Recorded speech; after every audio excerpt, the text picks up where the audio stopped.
The whole idea behind developing the Embodied Sacred Feminine workshop was to facilitate a contemplative journey into the self and the feminine way of knowing, creating, and being. A question that we kept alive was, do we honor the feminine in our art making process? Especially since the theme was goddesses and sacred archetypes.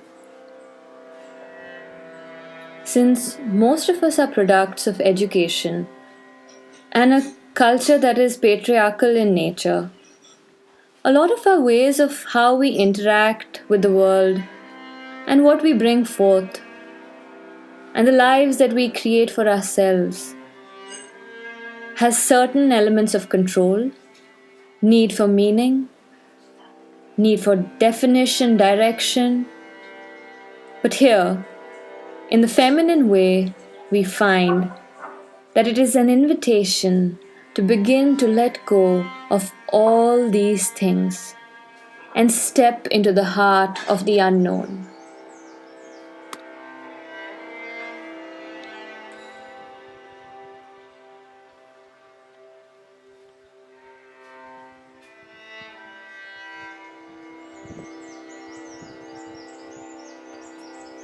The workshop was set up into 4 parts. It began with clearing, where we learn what it means to return to this space which is uncluttered, unconditioned,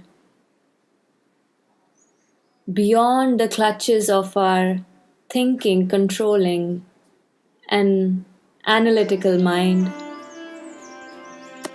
Here we connected with the element of the earth and grounding. I find it essential to ground and come back to ourselves, the sacred ground of our own beings, our bodies, so that we may return to the sacred canvas and the separation between the two disappears. After clearing, we went on to explore merging.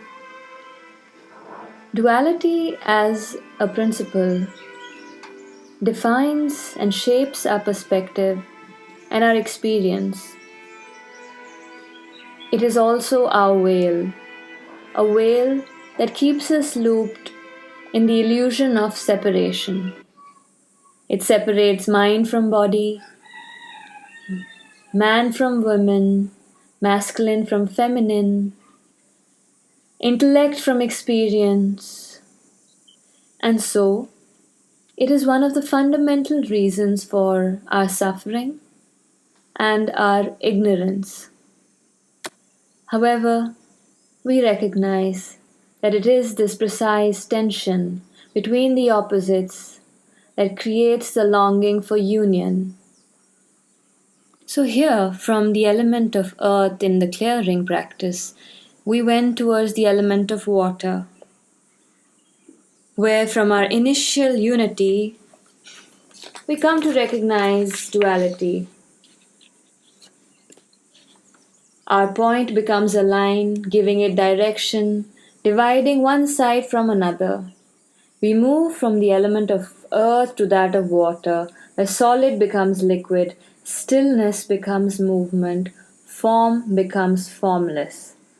Here we have gained a degree of freedom, but also more complexity. So the purpose of the first practice is to create a structure, a container to hold our beings, our exploration. And in the second practice, the purpose is to let go, to give in to the flow and see where you are taken. Flow allows one thing to connect energetically with another. It is the difference between a point and a line.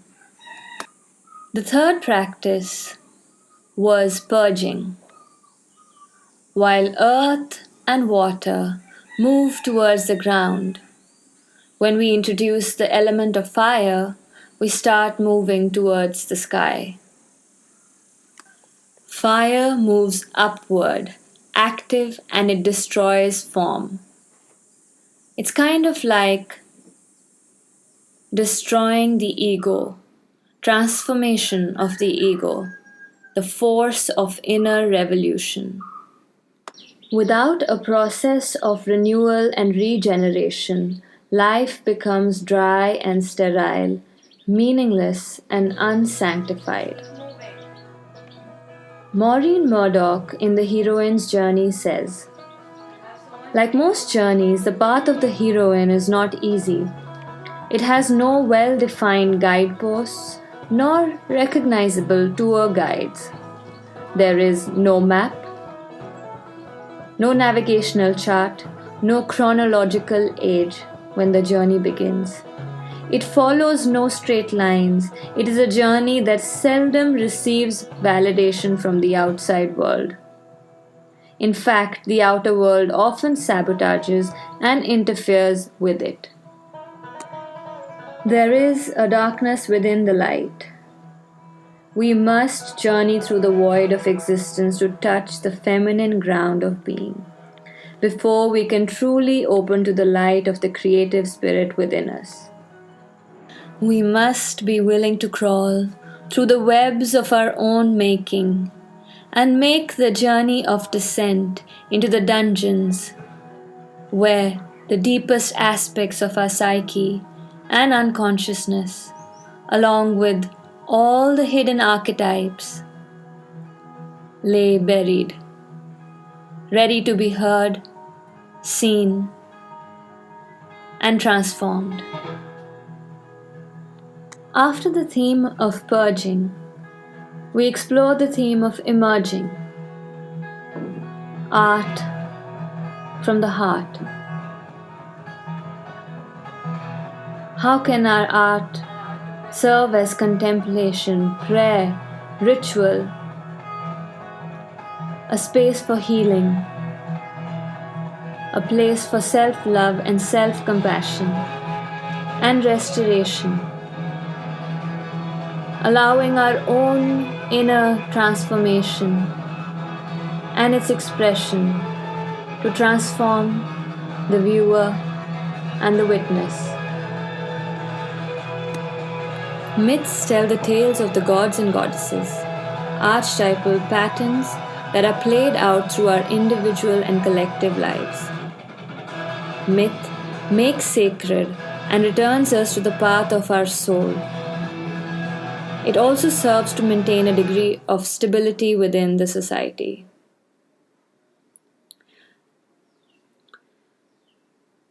When we are unconscious of the deeper forces which move us, we continually create cycles of action and reaction, patterns of cause and effect which must inevitably unfold and be played out, repeating themselves endlessly through many lifetimes.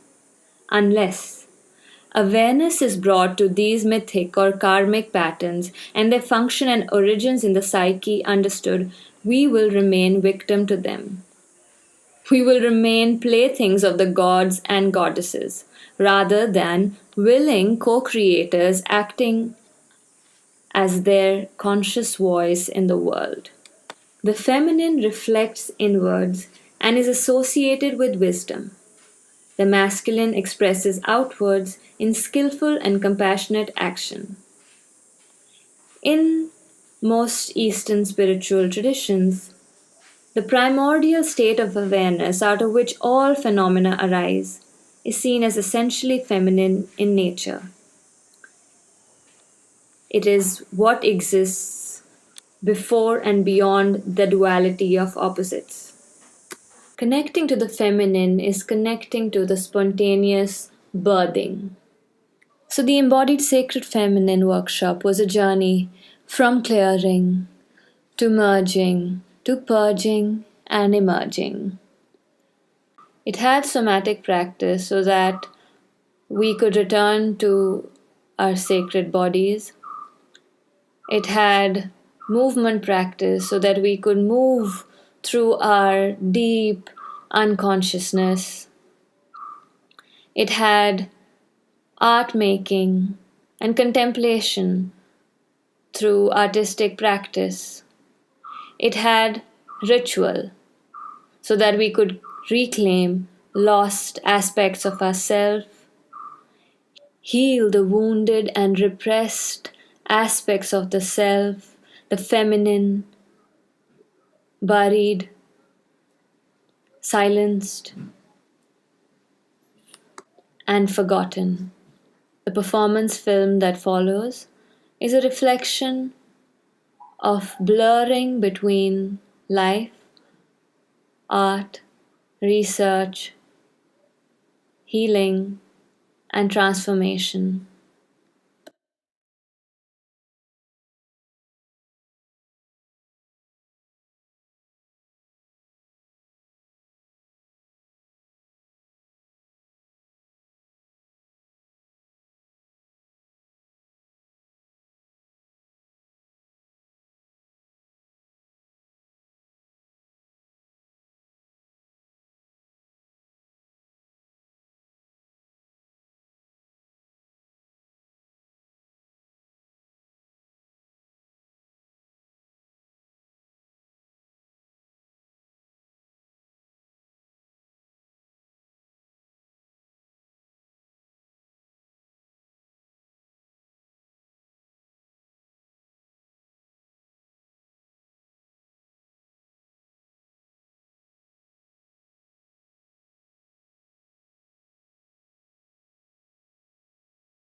The crowd closes in. Stones fall on exact parts of her body. These wounds will be carried on into the future, worn as scars on the bodies of her daughters, marks of the lineage of initiation into dark feeling. She is burning. Her dance is wildness. A bird screeches from her throat. Instead of succor, she is sacrifice. But sacredness is cast out with the thud of stones falling on her body. Manifest.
Had a good good slumber. Now find yourself within this web of the world.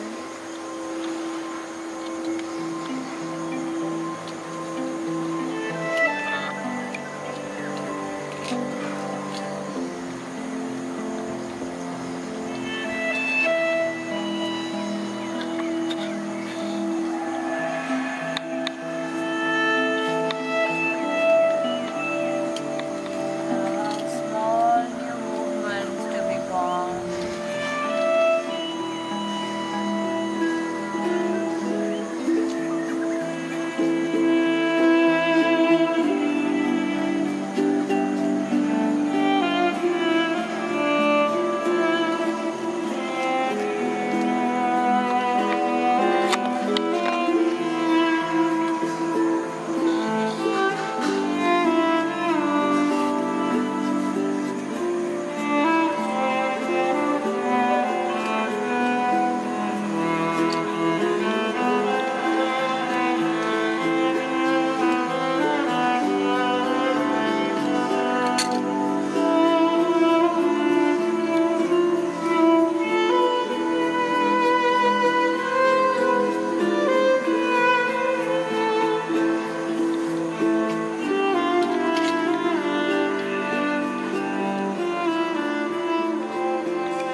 Other goddesses around you.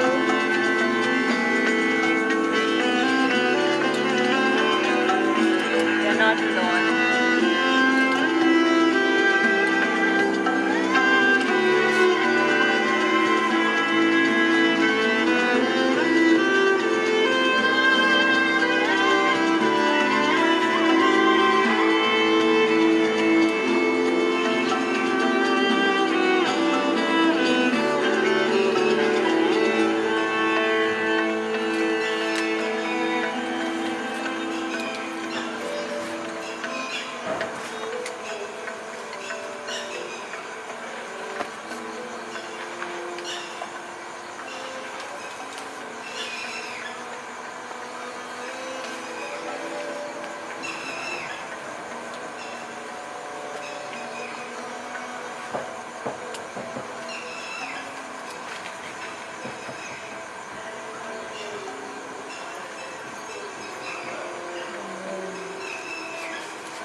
You may burn me, but I will not die.